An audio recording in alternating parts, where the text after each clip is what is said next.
Oke, selamat malam Pak Iron. Ya, Sebelumnya, selamat malam Pak Ded. sebelumnya saya eh, sebagai pengantar dan saya sapa dulu rekan-rekan saya yang lain. Assalamualaikum warahmatullahi wabarakatuh. Shalom untuk rekan-rekan sekalian. Kali ini saya akan melakukan wawancara terkait dengan tugas kita mengenai eksplorasi alternatif solusi dan sudah hadir bersama kita Pak Ronald Jehubjanan SPD. Beliau mengajar di Ya, SD 82 Negeri Amati. 82 Ambon di Kudamati. Nah, jadi terima kasih Pak Iron sudah bersedia memberikan waktunya untuk jadi narasumber untuk wawancara terkait dengan Ya, tugas LK 2.1 mengenai eksplorasi alternatif solusi. Baik Pak Iron, di sini masalah saya ada dua yang sudah diidentifikasi dari awal, lalu kemudian sudah temukan juga akar penyebab masalahnya, dan hari ini kita akan lanjutkan untuk mengeksplorasi alternatif solusi. Dan di wawancara kali ini, Pak Iron bersama saya akan membahas tentang eh, masalah saya yang kedua, yaitu terkait dengan guru mengalami kendala saat menerapkan metode diskusi dalam pembelajaran. Nah, akar masalahnya adalah kurangnya partisipasi siswa saat diskusi menyelesaikan tugas di kelompok. Nah, dari akar masalah itu ada tiga alternatif solusi yang sudah saya kelompokkan, dan hari ini saya akan bertanya-tanya sedikit terkait dengan tiga alternatif solusi ini dengan Pak Ronald. Mungkin kita langsung saja. Yang ya, pertama adalah mengenai penerapan metode tutor sebaya untuk meningkatkan partisipasi belajar siswa dalam kelompok. Jadi ini berkaitan dengan kelompok. Jadi masalah saya adalah setiap kali dalam pembelajaran, misalnya di dalam membuat pembelajaran kelompok dalam diskusi, ada beberapa siswa yang kurang berpartisipasi dalam kelas, sehingga untuk memperbaikinya saya menawarkan satu solusi, yaitu penerapan model tutor sebaya. Menurut Pak yang sudah lebih berpengalaman, mungkin sudah praktekkan juga model ini di dalam kelas. Kira-kira bisa atau tidak Pak untuk mengatasi siswa yang kurang berpartisipasi dalam kelas ini, bisa dengan metode ini atau tidak Pak? ya. Oke, terima kasih Pak Ed untuk kepercayaan yang diberikan kepada saya untuk membantu dalam kegiatan PPG, Program Pendidikan Guru, Profesi Guru di tahun 2022 ini terkait dengan permasalahan yang dihadapi keaktifan, berbicara tentang keaktifan peserta didik dalam momen diskusi. Sebelum kita lihat lebih jauh terkait dengan keaktifan murid dalam kegiatan berdiskusi, mungkin satu hal yang perlu saya garis bawahi di sini adalah kemampuan dari setiap anak. Apakah memang Pak Ed sudah mengetahui berapa banyak anak yang memiliki keaktifan atau punya kemampuan untuk bisa menjadi tutor bagi teman-teman, ataukah memang baru mau mengetahui, oh anak ini dia bisa, anak ini dia bisa. Apakah memang sudah punya gambaran seperti itu? Kalau memang itu sudah ada, berarti itu hal yang sangat baik sekali. Kenapa? Yang pasti momen tutor sebaya ini, anak dia menjadi rekan bagi temannya, partner dalam kegiatan diskusi. Dia istilahnya bisa menghidupkan suasana,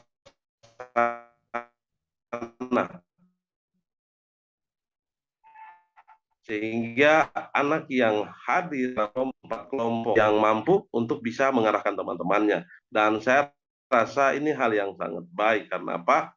Uh, Kadang anak ini mereka uh, memiliki sifat menutup diri itu sangat kuat atau ada pada guru. Mereka mungkin agak canggung, apalagi kalau dengan karakter guru yang disiplin, mungkin mereka mau berbicara juga ragu-ragu. Tapi kalau kita memanfaatkan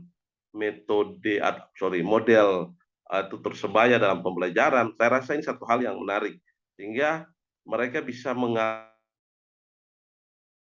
membantu mengarahkan teman-teman mereka dalam kegiatan diskusi. Katakanlah sebagai pemimpin dalam kelompok diskusi. Terasa itu sangat menarik. Ya, yang tadi beta punya pertanyaan awal, artinya ini pengalaman yang beta dapatkan kebetulan, ketong Iya, ada Pak. mulai dalam pendidikan Guru penggerak. guru penggerak juga, Oke. kebetulan saya juga memang hal yang menarik terkait dengan pembelajaran ke depan nantinya, apalagi kita sementara dalam persiapan terkait dengan implementasi kurikulum merdeka.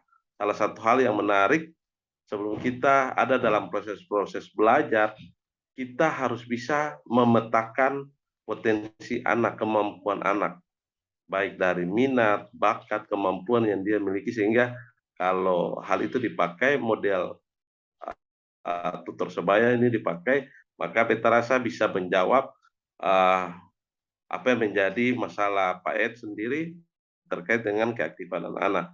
Beta rasa itu dapat hal yang baik yang bisa dipakai. Yang penting sudah ada gambaran terkait dengan kemampuan anak yang Pak Ed miliki, data pribadi, sehingga ketika bekerja mungkin semua anak yang mampu itu dia ada dalam satu kelompok, pasti dia harus dibagi dalam kelompok yang Secara lain ya heterogen. sehingga dia bisa menjadi uh, dari orang utama dalam kegiatan diskusi itu.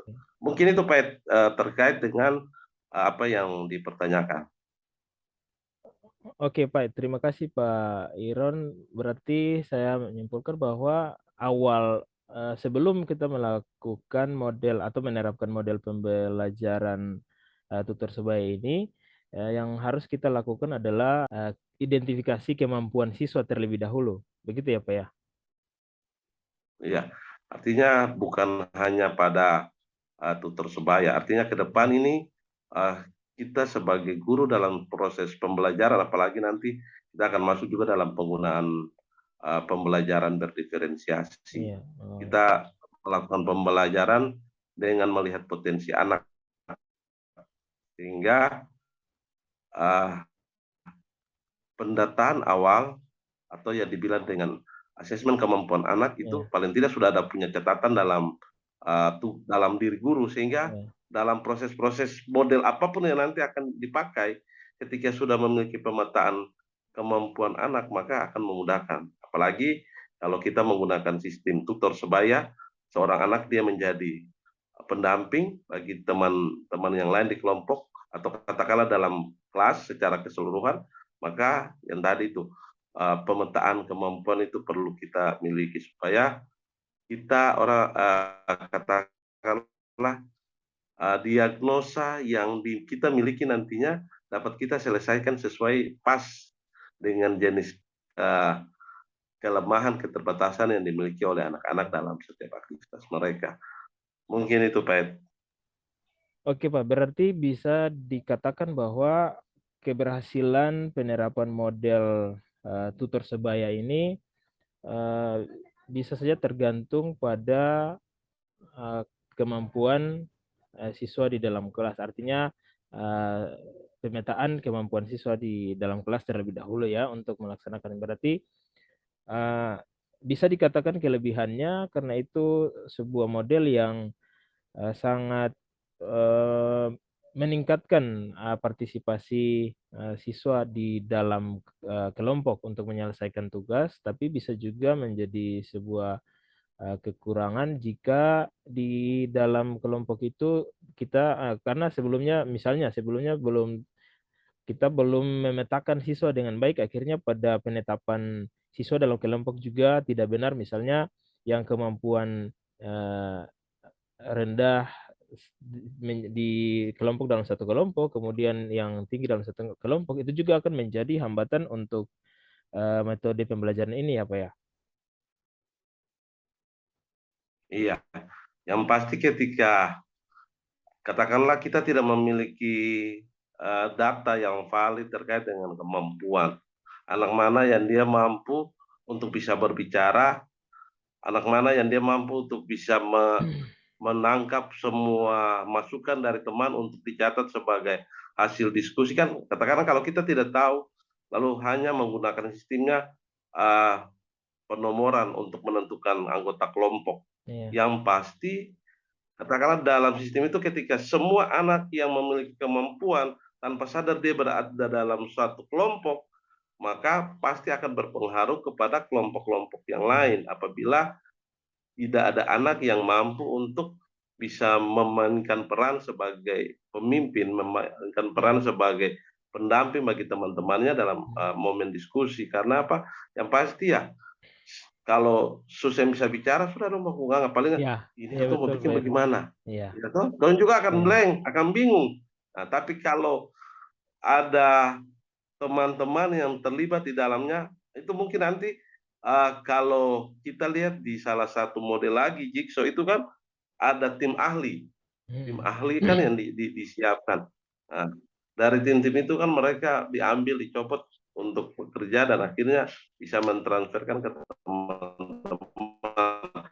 Tapi kalau semua yang anak-anak yang memiliki kemampuan kita adakan dalam satu kelompok, maka kelompok yang lain dia tidak bisa berjalan dengan Baik. baik. Mungkin itu Pak gambar, artinya makanya uh, pemetaan sekarang ini memang menjadi sesuatu hal yang sangat penting untuk kita berproses sehingga kita bisa tahu sejauh mana kemampuan anak dalam beraktivitas. Karena tidak semua anak itu dia akan bisa berbicara, tidak semua anak itu dia Hmm. paham untuk bisa merangkum apa yang disampaikan teman-temannya. Pasti ada kekurangan maupun kelebihan yang dimiliki oleh setiap anak. Sehingga yang satu hal yang Beta bilang tadi, ketika PN sudah memiliki apa namanya pemetaan kemampuan dari setiap anak dalam kelas, mungkin ya ada campur tangan ya. Kamu ada di kelompok sini, anak kedua kelompok sini, ketiga kelompok sini, keempat kelompok sini. Tinggal yang lain disesuaikan sehingga paling tidak ada teman yang tadi tutor sebaya itu dia bisa memainkan fungsinya dengan baik. Ya, Oke Pak, terima kasih untuk pencerahannya.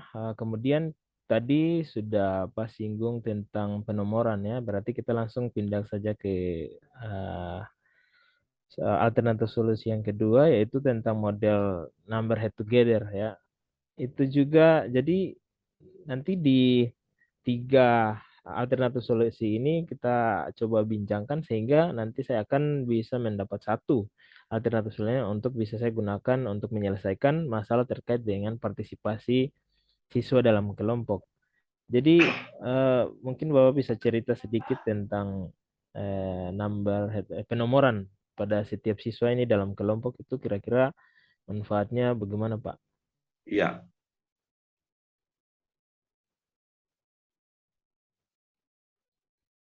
ya oke. Jadi salah satu model juga kan ada namanya number heads together. Iya, Artinya memberikan iya, kepala bernomor istilah bahasa Indonesianya. Jadi masing-masing anak telah diberikan nomor sesuai dengan katakanlah undian yang sudah diberikan oleh guru di dalam kelompok masing-masing. Sehingga dalam proses mungkin bisa secara acak atau mungkin uh, kita melihat yang tadi kemampuan anak, karena tidak semua anak ketika ada dalam kelompok dia bisa pasti berbicara untuk menjadi katakanlah ya silakan nomor dua, kita tidak tahu ini kemampuannya sampai mana. Makanya tadi ketika mengawali ada gambaran kekuatan kemampuan yang dimiliki anak, bukan secara langsung kita juga memisahkan teman-teman yang lain. Karena uh, atau guru tanya, dia jawabnya seperti ini. Yang harus ketemu bilang seperti ini. Otomatis anak sudah dalam kelompok itu setiap teman pasti sudah akan mempersiapkan diri. dengan arahan dari teman yang katakanlah dia sebagai pemimpin, dia sebagai ketua, sehingga tanpa sadar mereka mulai belajar apa yang diberikan oleh teman mereka. Selain kita sebagai guru dalam proses pemberi materi dalam kegiatan belajar mengajar. Jadi memang kita juga harus bisa memahami semua kelemahan yang dimiliki anak. Ketika kita menyebutkan nomor, lalu dia tidak mampu untuk bisa berbicara, ya mungkin dengan bantuan dari teman di kelompok, nomor yang lain bisa dipakai untuk membantu. Tapi yang pasti ketika tutor itu dia berfungsi dengan baik, kita rasa anak-anak juga pasti akan aktif untuk kegiatan-kegiatan selanjutnya. Intinya paling penting yang tadi kita sudah bisa tahu dulu kemampuan supaya kita juga bisa mengajarkan mereka langkah demi selangkah. Jangan kita langsung memfokuskan, ya kamu maju silakan kamu jelaskan. Kalau dia sentak bicara bisa guru kita sentak bilang apalah ya. Tapi ketika kita memulai dengan step by step, percaya pasti perubahan itu dia akan terjadi. Oke Pak Ed, demikian. Oke, terima kasih Pak Iron. Berarti dari perbincangan kita bisa kita ambil kesimpulan bahwa model apapun bisa diterapkan. Yang penting kita pahami benar ya, pahami benar kemampuan siswa, kemudian memiliki pemetaan kemampuan siswa di dalam kelas. Itu yang sangat penting untuk menerapkan model-model pembelajaran ini ya Pak ya. Uh, jadi terakhir Pak, Ya. kira-kira kalau Pak anjurkan dari tiga ini, tutor sebaya, number head together, dan jigsaw ini kira-kira mana yang kira-kira saya harus gunakan dalam kelas untuk menyelesaikan masalah terkait dengan partisipasi siswa dalam mengerjakan tugas di kelompok, Pak? Ya. Artinya ketiga model ini dia memiliki kesamaan. Kalau dilihat Ya, betul. secara umum dia memiliki kesamaan. Karena apa? Jigsaw ini kan istilahnya tim ahli. Itu berarti dari setiap kelompok ada anak-anak yang memang juga harus bisa dalam semua. Bisa berbicara, bisa menalar informasi yang diberikan.